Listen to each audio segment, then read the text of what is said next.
नमस्ते जी। भारत में पुरुषों के साथ कंधे से कंधा मिला के चलने की परंपरा प्राचीन काल से चली आ रही है। कि कई ने भी युद्ध क्षेत्र में अपने पति राजा दशरथ के प्राणों की रक्षा की थी। 1857 की लड़ाई में झांसी की रानी लक्ष्मीबाई ने अंग्रेजों के दांत खट्टे कर दिए। भारत के स्वाधीनता संग्राम में भी नारियों का अहम योगदान रहा है। नीरा आर्या सुभाष चंद्र बोस की लक्ष्मीबाई रेजिडेंट के गुप्तचर विभाग में थी, जिन्होंने सुभाष चंद्र बोस की रक्षा के लिए अपने पति को गोली मार दी। राम प्रसाद बिस्मिल की बहन अपने घाघरे में टांगों पर बंदूक बांधकर आज़ादी के दीवानों तक पहुंचाती थी। अंग्रेजी सरकार की आंखों में साफ धूल झोंक कर बच निकलने वाली, टोकरी में बम लेकर चलने वाली ऐसी ही एक नारी थी दुर्गावती बोरा, जिन्हें दुर्गा भाभी के नाम से जाना जाता है। आज़ादी की लड़ाई में नरम दल और गरम दल के बारे में हम जानते ही हैं। भगत सिंह और चंद्रशेखर के खेमे में एक महिला जिसके बारे में शायद आज की पीढ़ी को पता नहीं होगा। इतिहास में उन्हें दुर्गा भाभी के नाम से जाना जाता था और उनका पूरा नाम था दुर्गावती देवी। उन्होंने एक जासूस की तरह आज़ादी की लड़ाई में अपना महत्वपूर्ण योगदान दिया था। तो आप सबके सामने प्रस्तुत है दुर्गा भाभी की गर्व से भरी देने वाली नाटिका। दुर्गा भाभी का घर लखनऊ, जहाँ दुर्गा भाभी बच्चों को पढ़ा रही होती है और पीछे के कमरे में बम बनाने का प्रयोग जारी रहता है। तो बच्चों, आज हम पढ़ेंगे भारत देश की महान क्रांतिकारी नारियों के बारे में। झांसी की रानी, कोई जानता है इनका पूरा नाम क्या था?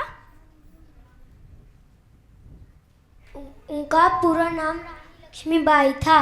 बहुत खूब। और कोई उनके बारे में कुछ जानता है? हाँ, रानी लक्ष्मीबाई ने अपनी पीठ पर अपने बेटे को बांधकर युद्ध लड़ा था। बहुत अच्छे, जाओ बैठ जाओ। और कोई उनके बारे में कुछ जानता है? हाँ, मेरे को पता है। आओ। वह घोड़ा भी बहुत तेज उड़ाती थी। बहुत अच्छे, जाओ बैठो। और कोई? खूब लड़ी मर्दानी, वो तो झांसी वाली रानी थी। शाबाश, जाओ बैठो।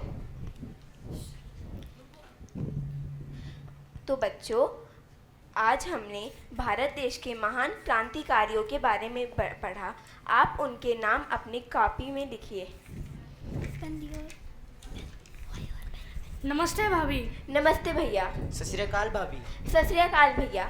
बच्चों, आज आपकी कक्षा यहीं पर समाप्त होती है। आप सभी अपने अपने घर जा सकते हैं। भाभी, आप हमारे क्रांतिकारी आंदोलन का हिस्सा क्यों नहीं बन जाती? भैया, वो तो मैं पहले से ही हूँ। मतलब क्या?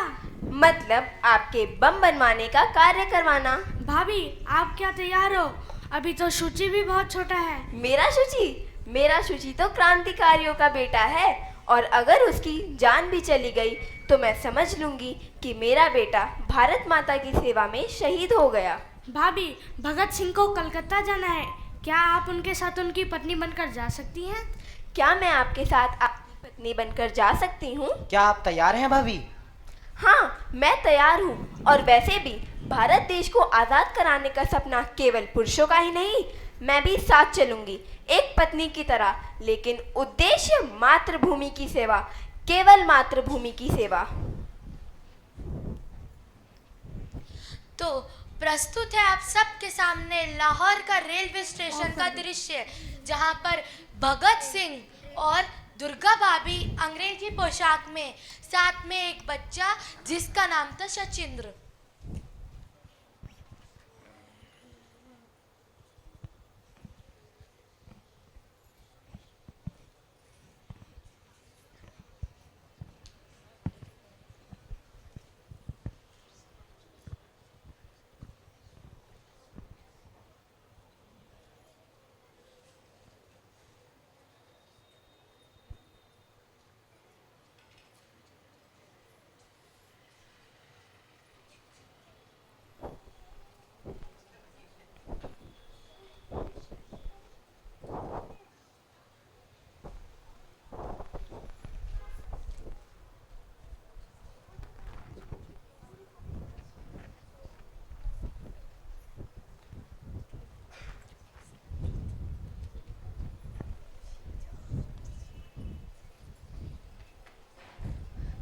रुकिए, कहाँ जा रहे हैं आप लोग? Me and my wife with our son, we are going to Calcutta. काफी कुछ सुना है भगत सिंह के बारे में, आपने नाम सुना है? No officer. आजकल क्रांतिकारी लोग भेष बदल कर घूम रहे हैं, कहीं तुम उनमें से तो नहीं? जरा अपना पहचान पत्र दिखाओ। नो ऑफिसर, हम आम लोग हैं, प्लीज लेट अस गो।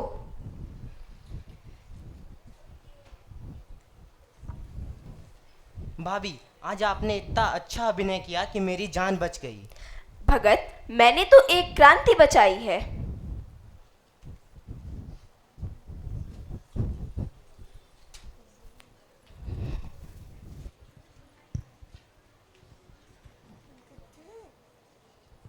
दुर्गा भाभी का विद्रोह।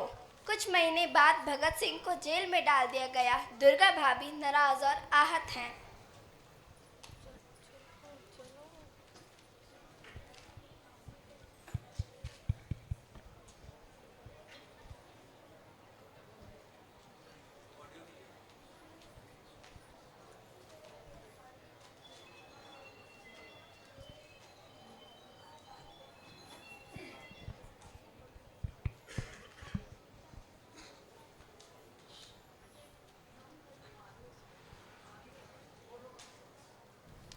भगत सिंह को फांसी दी जाएगी, क्या हम कुछ नहीं करेंगे?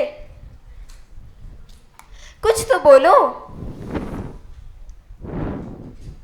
अगर पुरुष मौन है तो स्त्रियां अब चुप नहीं रहेंगी।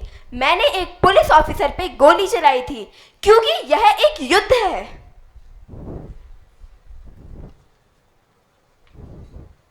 दुर्गा भाभी के घर का दृश्य और माता पिता द्वारा किया गया विरोध।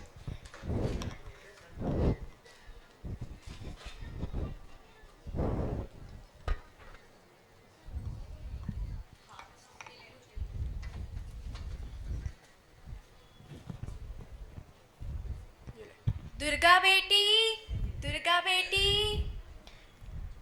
पिताजी चरण स्पर्श, माताजी चरण स्पर्श। बेटी, तुम एक औरत हो, एक माँ हो, घर संभालो और ये बंदूकें छोड़ो। बेटा, हमें तुम्हारी चिंता है और तुम्हारी जान को खतरा भी है। माँ, मैं केवल बेटी ही नहीं, भारत माता की सिपाही भी हूँ। अगर भगत सिंह जैसा बेटा फांसी पर चढ़ सकता है तो क्या मैं एक आवाज नहीं उठा सकती?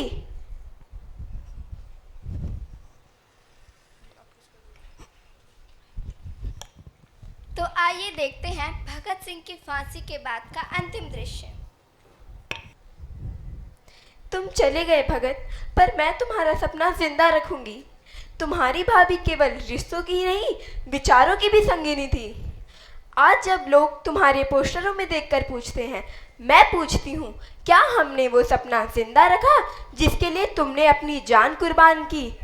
मैं दुर्गा भाभी, मैं केवल भगत को ही नहीं, क्रांति को भी अपना सुहाग मानती हूँ।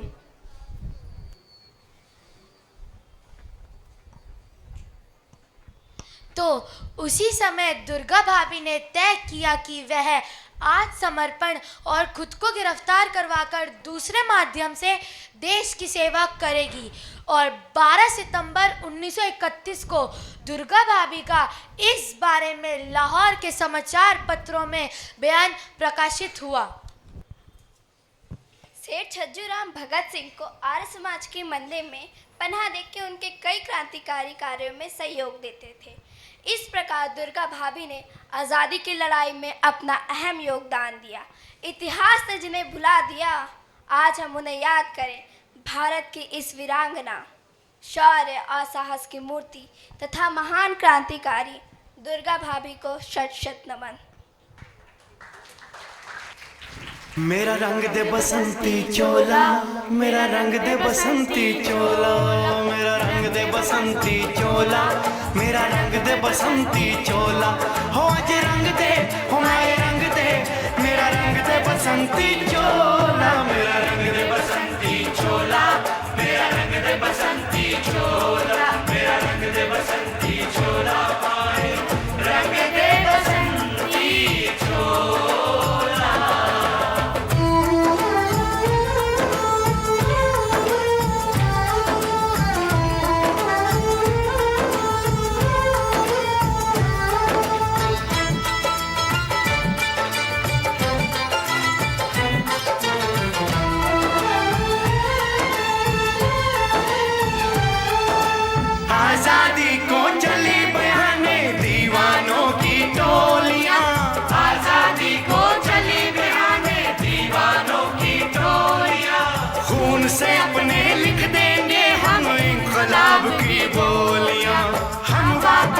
लौटेंगे लेकर आजादी का डोला। मेरा रंग दे, मेरा रंग दे बसंती चोला, मेरा रंग दे बसंती चोला, मेरा रंग दे बसंती चोला।